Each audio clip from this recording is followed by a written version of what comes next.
I found proof my parents stole my savings. Then I left home and exposed their secret forever. On my 18th birthday, my parents gave my brother a watch and put his name on my cake. So I left that night. They cut me off and tried to ruin my life. When they tried to sell their house, I sent proof that made the deal collapse. Hey Reddit. I grew up as the non-favorite, finally said screw it and rebuilt my life. But my family didn't take that well. Before the fallout, here's how it all began. I was 17 when I started counting down the days until my 18th birthday. Not because I was excited about being an adult, because 18 meant nobody could make me go back. My name's Ethan, and I grew up in a house that looked perfect from the outside. 2-story brick colonial, manicured lawn, ceramic garden gnomes my mom bought from some catalog. Inside, though, I spent my entire childhood feeling like I didn't belong there, like I was some guest who'd overstayed his welcome at a party that ended years ago. My brother Cole is 2 years younger than me. He's always been the golden boy, not in some petty sibling rivalry way. I mean, this kid could do no wrong in their eyes. Meanwhile, I once forgot to bring the trash cans in from the curb and got my internet shut off for 2 weeks. Growing up, I learned to live quietly, kept my head down, stayed out of everyone's way. My dad had this tone he'd use whenever I walked into a room, tight, clipped, like I was some problem that kept showing up uninvited. My mom wasn't much better. She didn't yell. She had this way of looking right through me like I wasn't there. Cole, though, he had the effortless smile, the easy charm. He was the miracle baby after my mom had 3 miscarriages, the one who made it. I think the second he was born, they decided he was special and everything else just faded into background noise. I found the proof when I was 16, looking for my birth certificate. 3 leather-bound photo albums organized by year, full of Cole's milestones. Maybe 5 photos of me total, all from before Cole existed. I ordered a replacement certificate myself. Cost me $45 and 6 weeks of waiting. I tried to be useful, got decent grades, stayed out of trouble, worked part-time doing overnight prep at a commercial bakery to save for college, because I already knew they weren't helping with that. Every time the conversation turned to my future, my dad would grunt and say something like, "You're smart enough. You'll figure it out." Cole got a brand new laptop for his 16th birthday because he needed it for school projects. He mostly used it to stream shows and play games. I remember asking my mom once if I could borrow it to fill out scholarship applications. She said, "Ask your brother." I did. He said no without looking up from his screen. I did scholarships at the library instead because even borrowing his laptop was a negotiation I always lost. There was one moment that cemented it all for me. Cole had this college visit scheduled 2 hours away. My mom drove him, made a whole day of it, took him to lunch after. 2 months before that, I'd asked for a ride to a scholarship interview 20 minutes from our house. My mom said, "Figure it out, I'm not a taxi service." I took the bus, showed up 15 minutes late because the route didn't align with the interview time, didn't get the scholarship. When my 18th birthday finally came around, I wasn't expecting much. Maybe a card, maybe dinner at the chain restaurant we always went to. I didn't expect a gift. I just wanted some kind of acknowledgement that I'd made it through 18 years. That maybe they saw me. My birthday landed on a Saturday. I didn't have to work, so I slept in and came downstairs around 10 o'clock. What I walked into was my dad in the kitchen, tying a bow onto a sleek black box and Cole bouncing around like a kid on Christmas morning. I stood there half awake watching this moment between them. Nobody looked at me. My mom turned around with this bright smile and said, "Perfect timing, Cole. Open it." No happy birthday, no acknowledgement, nothing. Cole ripped into the box and pulled out this expensive-looking silver watch. Chronograph face, leather band. Looked like something you'd see in a magazine ad. He gasped like he just won the lottery. "This is insane, Dad," Cole said, slipping it onto his wrist. "Now I don't have to keep borrowing yours." My dad laughed and ruffled his hair. "You've earned it, kid. You've been working so hard." Hard. The kid's biggest accomplishment that week was convincing some girl to go to prom with him. He'd literally bragged about it at dinner 3 nights before. I just stood there waiting for someone to remember why the day actually mattered. My mom finally glanced over at me. "Don't look so sour, Ethan. It's not always about gifts. When you're older, you'll understand that what matters is who you become, not what you get. Character building, right?" I tried to nod. "I thought we were having cake." "Oh, we did that earlier," Cole said casually. "While you were sleeping, I blinked. You had cake without me?" "It was just a small thing," my mom said quickly. "Nothing big." "Whose name was on it?" Silence, just a beat too long. Cole smirked. "Mine? I mean, it was supposed to be a joint thing. Don't be dramatic," my dad snapped. "It's just cake, Ethan." I laughed, sharp and short. "Even the frosting has a favorite." Cole raised an eyebrow like I was the crazy one. My mom gave me this look, all pity and disappointment, like I was ruining a perfectly good morning. I walked out of the kitchen without another word. That night, I sat on my bed in the dark for a long time, staring at the wall, trying to swallow the tightness in my throat that wouldn't go away. I kept thinking the same thing. They're never going to love you the way you need them to. So, I made a decision. I grabbed my backpack and started packing. One hoodie, a water bottle, protein bars I'd been stashing in my desk drawer, the $180 I had saved in an envelope taped to the underside of my dresser. I had my identification, a phone charger, and a bus schedule I'd printed at the library weeks ago. I also took my uncle's old pocket knife. He'd given it to me before he died when I was 12, said, "Keep this, you'll know when you need it." It wasn't about protection, it was about having something that was mine. Something someone gave me because they wanted to, not because they had to. Before I left, I grabbed a sticky note from the kitchen counter and wrote one line: "I'm not missing, I'm unavailable. Please don't turn my room into a guest suite until Monday." I stuck it on the fridge where they'd see it in the morning. At midnight, I slipped out the back door. The hinges squeaked. Nobody woke up. I walked down the driveway, turned left at the street, and didn't look back. I figured I'd stay gone for a few days, get my head clear, maybe crash at the church shelter downtown. What I didn't expect was that 2 weeks later my phone would buzz with a call from my dad. I let it ring the first time and the second. On the third try, I picked up. Before I could say anything, his voice came through, choked up. "Your room's still here. Please just tell me where you are." I hung up without speaking. 2 days later, he left a voicemail. This time, quieter, angrier. "I don't know what you think you're proving, Ethan, but this isn't how family works. You don't just vanish. Funny. I thought family was supposed to notice when you're in the room. I'd felt invisible in that house my whole life. I stayed gone, bounced around for the first week. The church shelter let me sleep there 3 nights before they said I needed to rotate out to give someone else a turn." Fair enough. And I met Ray. He ran a small engine repair shop out of a converted garage. Lawnmowers, chainsaws, generators, that kind of thing. I was sitting outside a gas station one afternoon trying to figure out where to sleep that night when he pulled up in a beat-up truck with a trailer full of equipment. He caught me eyeing the trailer hitch, which was partially detached. "You know how to fix that?" he asked. "Maybe," I said. I walked over, looked at it, tightened the coupling with a wrench he handed me. Took maybe 2 minutes. He watched, nodded. "You got somewhere to sleep tonight?" I didn't answer right away. "I got a storage room in the back of my shop," he said. "Mattress on the floor, space heater, nothing fancy. You help me out during the day, it's $280 a week." I said yes immediately. The room smelled like motor oil and sawdust, but it was warm. And for the first time in my life, I didn't have to tiptoe around someone else's rules. I kept my bakery job. 10 o'clock post-meridium to 6 o'clock ante-meridium, 5 nights a week, running the dough mixer and prepping industrial sheet pans. I just stopped going home after shifts. The work was brutal. Hot ovens, flour dust everywhere, burns on my forearms from sliding pans in and out, but it paid $16 an hour and nobody asked questions. I spent my afternoons at the public library filling out college applications. I didn't tell anyone where I was. I wanted to have something real before they found me. 3 weeks in, my phone went dead. My parents had removed me from the family plan. No warning. I bought a prepaid phone the next day. The new number meant nobody could reach me unless I gave it to them. I liked it that way. Then came the bank account. I'd saved about $940, joint account with my mom's name on it from when I was 16. One morning, I tried to pull cash for rent. Declined, balance zero. My mom had cleaned me out. She didn't raise me. She liquidated me. I didn't have raised rent. I had $23 in my pocket.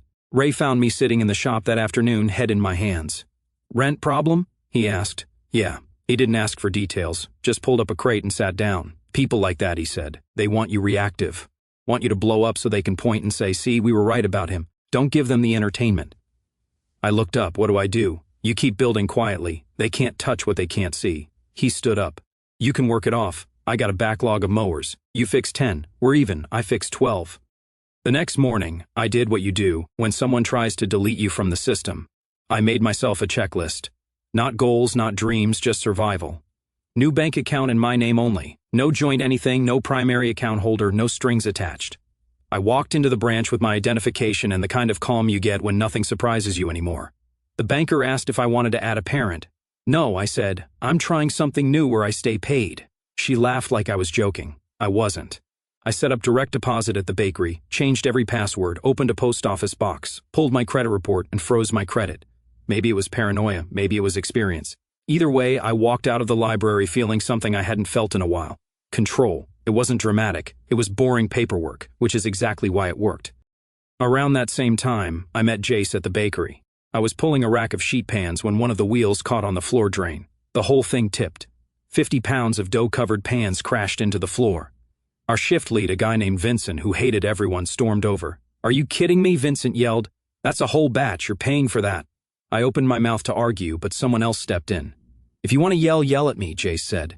He was tall, early 30s, calm in a way that made Vincent hesitate. "The wheel's been broken for a week, I reported it. If you want someone to blame, check the maintenance log."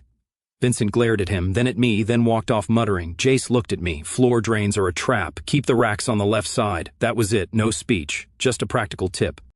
2 nights later, Vincent tried to get me to stay an extra hour without pay to clean the ovens. I was about to say yes when Jace interrupted. "Team players get paid. Ask again with a number." Vincent didn't ask again. After that, Jace and I ended up working the same stations most nights. He didn't talk much, but when he did, it mattered. One night, the industrial mixer seized up. I popped the panel, reseated the loose drive belt, got it running again. Vincent said nothing, but Carlos, one of the other guys, walked over and said, "That was good work, man. You saved us 2 hours. I didn't know what to do with that." So I made a joke. "Yeah, well, I'm great at fixing broken things." Jace came over 1 minute later. That one wasn't sarcasm. Get used to it. Something in my chest felt different, lighter maybe. One night during break, he bought 2 gas station burritos and handed me one. "I'm good." I said, "It's not charity. You covered my section last week when I was late." I took the burrito. 1 week later, he taught me something he called the 2-sentence rule. When someone's trying to guilt you or manipulate you, Jace said, "You get 2 sentences, then you walk. Don't explain, don't defend, just walk." I asked why. "Because the 3rd sentence is when you lose." 1 month after I left, I got an email from my high school counselor, Mrs. Smith. The subject line read, "Urgent transcript issue." I opened it in the library. She said someone had contacted the school requesting my transcripts be withdrawn. According to the system, my parents had called and said I would not be attending college and to cancel all further application correspondence. I felt my stomach drop. I called the school immediately. Mrs. Smith picked up. "Ethan," she said, "I'm glad you called. I need to verify something. Did you authorize your parents to withdraw your transcripts?" "No." "That's what I thought. I'm going to document this. Can you come in?" I went the next day. Mrs. Smith printed out the system notes showing the call, the date, the request. She also printed confirmation that my transcripts were still active and had been re-released to the colleges I'd applied to, but the damage was done. I'd missed 2 scholarship deadlines. One of them was a full ride I'd had a real shot at. Mrs. Smith handed me copies of everything. "Keep these. If they try again, we have a paper trail." I folded the papers and put them in my backpack. 1 week later, the bakery got a call. Vincent pulled me aside during my shift. "Human Resources wants to talk to you." I followed him to the small office in the back. The Human Resources representative, a tired-looking woman named Angela, had a folder open on her desk. "We received a call from someone claiming to be your parent." Angela said, "They expressed concerns about your stability, said you might be stealing or that you've made threats." I felt my jaw tighten. 2 sentences. I left home. They're retaliating. I walked out. Jace found me on the loading dock during break. "Vincent tried to cut your hours," he said. "Told him if he did, he'd have to explain to the plant manager why he's making staffing decisions based on anonymous phone calls. You're still on the schedule, thanks."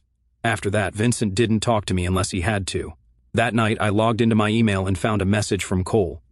"We're giving you a chance to come home. Stop being dramatic. This is embarrassing for all of us." I stared at the message for a long time. Then, I typed back 2 sentences. "There isn't a home for me there. There's a role." I blocked his email after that. 2 weeks later, another blow. I'd been ignoring a weird pain in my side for a few days. Figured it was from lifting heavy trays at the bakery. Then one night, the pain got sharp enough that I almost blacked out on the production floor. Jace drove me to an urgent care. The doctor said it was probably a pulled muscle, maybe a minor hernia. Recommended imaging to be sure, gave me a bill for $320 just for the visit. I didn't have insurance. They dropped me from their plan after I left, and I hadn't enrolled in anything because I didn't know how and couldn't afford it. I asked about the imaging. The front desk said it'd be around $800 out of pocket. I left without scheduling. Jace found me sitting in his truck afterward, staring at the bill. "You good?" he asked. "Yeah." He didn't push, just drove me back to Ray's shop and handed me a bottle of ibuprofen from his glove box. "Take 3. If it gets worse, tell me." It didn't get worse. But it didn't get better either. In early spring, I got a letter in the mail, real paper, envelope, my name and my dad's handwriting. I opened it carefully. Inside was a typed list, bullet points titled, Things you need to do before we can discuss you coming home. Stop blaming others for your unhappiness. Apologize for abandoning your family. Recognize the sacrifices we made for you. Understand that everything we do comes from love. Commit to family therapy sessions. Show gratitude for the opportunities you were given. I read it 2 times. Then I folded it, put it back in the envelope, and tossed it in the trash can by Ray's workbench. Ray saw me do it, didn't say anything. 2 weeks later, I got another envelope. This one thicker legal paper from a law office.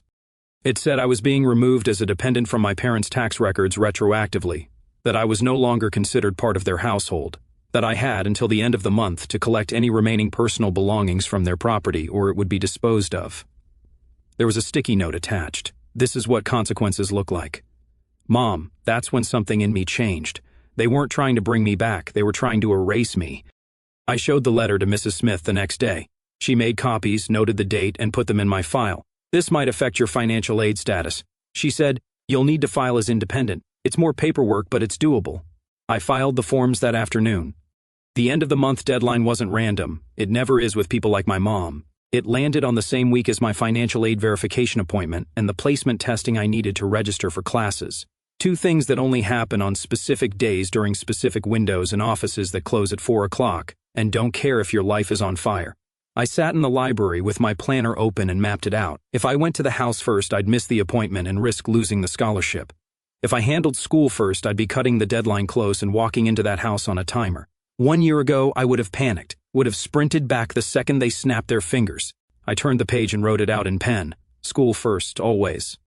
I showed up to the AITA office the next day with a folder full of copies Mrs. Smith had given me, plus the law office letter, plus the sticky note. The woman behind the counter looked at it all, blinked 2 times and said, okay, we can do a dependency override request. It's more paperwork. That's fine. I said, paper doesn't yell. When I walked out, I didn't feel brave, just tired, but I also felt certain. Whatever they were trying to make me choose, I chose my future. Then I went back to Ray's shop and asked if I could use his truck for a few hours. What for, he asked.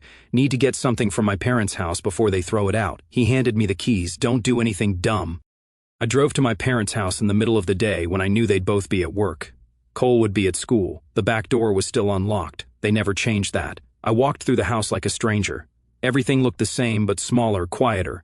I went upstairs to my old room. The door was open. Inside, it had been completely redecorated. Neutral paint, generic furniture, stock art on the walls. My desk was gone. My posters were gone. My bookshelves were gone. The only thing left was a box in the corner. I opened it. My old textbooks, a few random school papers, and my uncle's guitar. I grabbed the guitar and left. On my way out, I walked past the living room. There was a photo wall, new frames, new pictures. Cole's varsity team, Cole's prom, Cole at the beach, Cole at a family dinner. Not a single photo of me. I took a picture of the wall with my phone, then I left. On my way out, I ran into Mr. Holloway, the neighbor from 2 doors down. He was getting his mail. Ethan, he said, surprised, good to see you. I nodded. He hesitated, then said, I always wondered what you did wrong. Then I realized you didn't do anything. We saw it. I stopped. Saw what? The double standards, he said quietly. Your mom driving Cole to baseball while you walked to work. The birthday parties for him, none for you. My wife and I talked about it more than one time. I didn't know what to say. Anyway, he said, glad you got out. He went inside. I stood there for 1 minute holding my uncle's guitar, staring at nothing. Someone else saw it. It wasn't in my head. I got in Ray's truck and drove back to the shop. By early summer, I'd been accepted to community college. Not just accepted, scholarship. It wasn't a full ride, but it covered tuition if I kept working part-time. I'd applied as an independent student, filed all the paperwork myself, and written an essay so honest I almost didn't submit it, but I did, and it worked. Mrs. Smith called me when the acceptance letter came. Ethan, you did it. I stared at the email on the library computer screen, read the word congratulations 5 times. Ray let me use his kitchen that night. I bought a boxed cake mix and baked it myself. It came out lopsided, slightly burned on one edge. I didn't care. I wrote my own name on it in blue frosting. Just Ethan. I didn't call my parents. Didn't tell them, but I knew they'd find out. Small towns talk. Sure enough, 1 week later, I ran into an old neighbor at the gas station. She smiled wide when she saw me. I heard you're going to college. Your mom must be so proud. I just nodded. Yeah, must be, but I knew better. Around that same time, something else happened. I got a message on Facebook from another old neighbor, Mrs. Patterson. She said my parents had listed the house for sale. The sign had just gone up. I opened Zillow. The listing was there. Photos of the front porch, then bedroom 1, my room staged like a guest suite. No trace of me. They didn't just move on, they edited me out. I called Trevor, an old classmate who worked in tech and owed me a favor. Public records, I said. Property filings, inspection histories, all legal. Trevor came through in 2 days. My parents had listed the house without disclosing a foundation issue that would cost $15,000 to fix. The inspection report flagged it 3 years ago. They'd patched it cosmetically. He also sent foreclosure notices. My parents had missed 3 mortgage payments before listing. The first missed payment was 2 weeks before my 18th birthday. The foreclosure warning was dated the same day my dad left that sobbing voicemail. He didn't miss me. He missed the payment schedule. Turns out grief has a calendar. I saved everything. 2 weeks later, I sent an anonymous package to the buyers, flash drive, documents, a short note about the foundation. The listing disappeared. The buyers backed out. My parents, who were already behind on the mortgage, were now staring down foreclosure. Meanwhile, I'd been asked to speak at the college's fall orientation. They wanted me to talk about being a first-generation student, overcoming obstacles, that kind of thing. I said yes. The day of orientation, someone asked if my parents were here. No, I said they're busy being proud from a distance. When they called my name, I walked out under the lights, set my notes down, and didn't use them. I told them what I'd learned. That independence isn't a tough guy thing, it's boring, it's forms and showing up. I told them about bootstraps. I think that's funny, I said, because the first time I actually bought boots, I couldn't afford laces. That got a real laugh. When I stepped off stage, one of the faculty members said, "That was powerful." I nodded. "Yeah, sorry about the boot thing." He smiled. "Don't apologize, you earned that room." The school arranged for a local news crew to film part of it. Then the City College Board featured my story on their website. From homeless to enrollment, Ethan's journey. People shared it. Old classmates saw it. Teachers, neighbors. Eventually, my parents saw it too. My mom left a passive-aggressive comment, "Some kids just don't appreciate how much their families sacrifice for them." She was spiraling. Cole came looking for me 2 months later. He was outside the bakery one night, leaning against a brand-new sedan. "We need to talk," he said. "Mom's a mess. We're losing the house. You can still come home. There isn't a home for me there." I said, "There's a role and I'm done auditioning." I walked past him. He didn't follow. 3 weeks later, I got a call from Mrs. Smith. "I need to tell you something. Your mother called the college today. She tried to tell them you falsified parts of your application, said you lied about being estranged from family." My stomach dropped. "What did you say?" "I told them I've been documenting your situation since you were 18. I sent them copies of everything, the transcript sabotage, the legal letter, the timeline. They're not pursuing it." I exhaled. "Thank you. But Ethan," she said, "she's escalating. Be careful." That night, I sat in my car outside the library with my phone in my hand. I had screenshots of Cole's old messages saved in a folder, the ones about faking community service hours, the ones joking about taking money from Dad's wallet and blaming it on the house cleaner. I'd been holding on to them for months just in case. I drafted an email to his school's administration office, attached 3 screenshots, wrote a neutral subject line, "Academic integrity concern." My finger hovered over send. Then I thought about what Ray said. Don't give them the entertainment, don't be reactive. I deleted the draft. Not because I forgave Cole, because I didn't need to carry his consequences for him. If he was going to fall, it would be because of what he did, not what I orchestrated. I wasn't them. Later that night, Jason and I sat in his truck in the bakery parking lot during break. I told him about the email I didn't send. "She's trying to burn it all down," I said. And I could do the same to Cole, but I didn't. Jace was quiet for 1 minute. Then he said, "Good.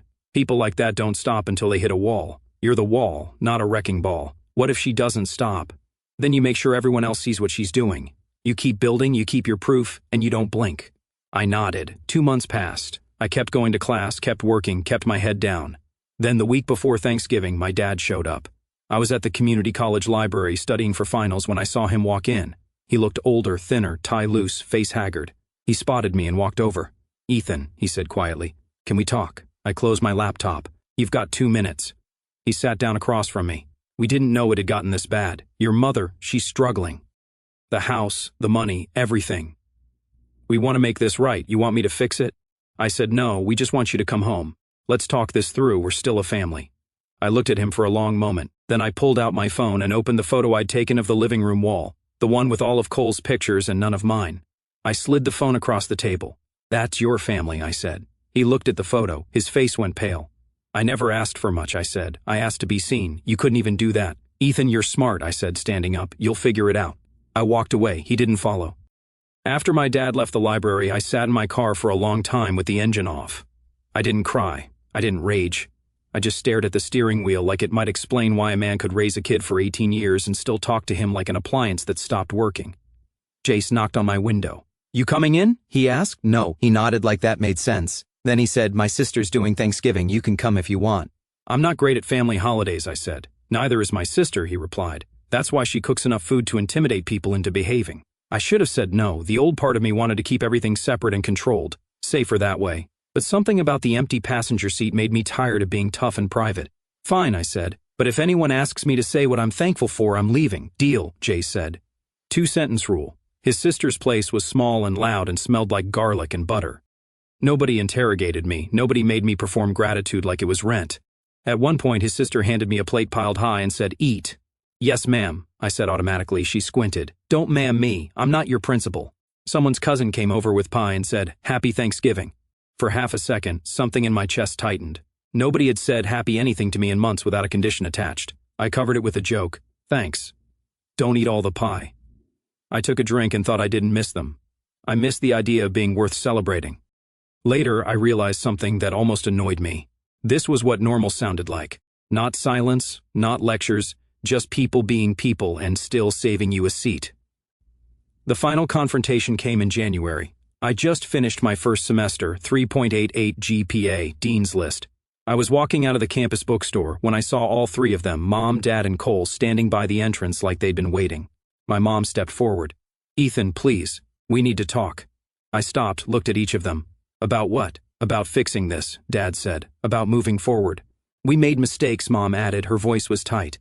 "But you're making this worse. You're punishing us." I felt Jace step up beside me. He'd been across the parking lot, saw them, and walked over. Didn't say a word, just stood there. Cole spoke up. "Come on, man. You proved your point. You're doing great. But this scorched earth thing, it's not healthy. We're giving you a chance," he added. "You're not a judge," I said. "You're a beneficiary." Cole's face went red. I stared at Cole. "You told them to cancel my transcripts, didn't you?" Silence. "You convinced them I needed to learn consequences." "I said that I was manipulating them. You were the translator, the amplifier." Cole's face went red. "That's not." "You knew," I said quietly. "You knew what they were doing to me and you helped." Mom cut in. "Ethan, that's not fair. By sabotaging me?" I turned to her. "By cleaning out my bank account?" She looked away. "We gave you everything," Mom said, her voice breaking. "You gave me a roof and a receipt," I said. "That's not love, that's obligation." Jace finally spoke, calm and cold. "He's not taking feedback from people who've never paid for anything." Cole's face flushed. My mom started crying. "We're your family."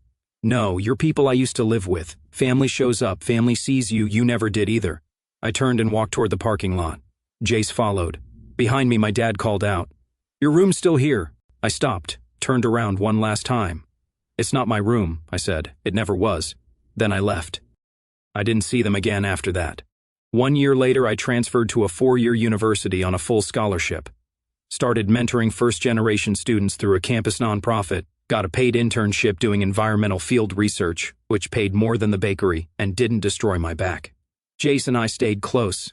He ended up getting promoted to shift supervisor, started teaching a weekend class on industrial equipment safety at the community college. We still got burritos on Thursdays. Ray sold his shop and retired.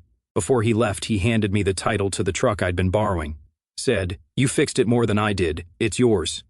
I heard through the grapevine that my parents lost the house, moved into a rental 2 counties over, smaller place, no garden gnomes. A few years later, I heard Cole ended up at a state school. Not the one he'd been aiming for. Somewhere cheaper, quieter. Something about an integrity flag during application. Not sure what triggered it. Could have been anything. People talk. I got one last message from my mom, a text from a new number I didn't recognize. "I hope you're happy now." I didn't respond, but if I had, I would have told her the truth. I am. Not because I destroyed them, because I stopped letting them destroy me.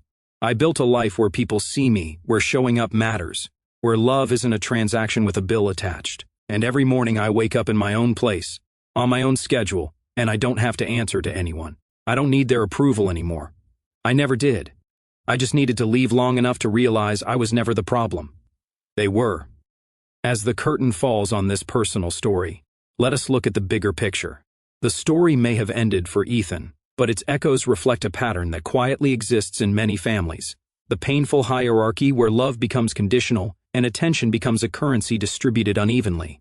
What happened to him was not simply the cruelty of a few individuals, it was the product of a toxic cycle many people recognize but rarely name. When one child is elevated as the golden one and another is treated as disposable, the family stops being a place of belonging and becomes a stage where roles must be performed.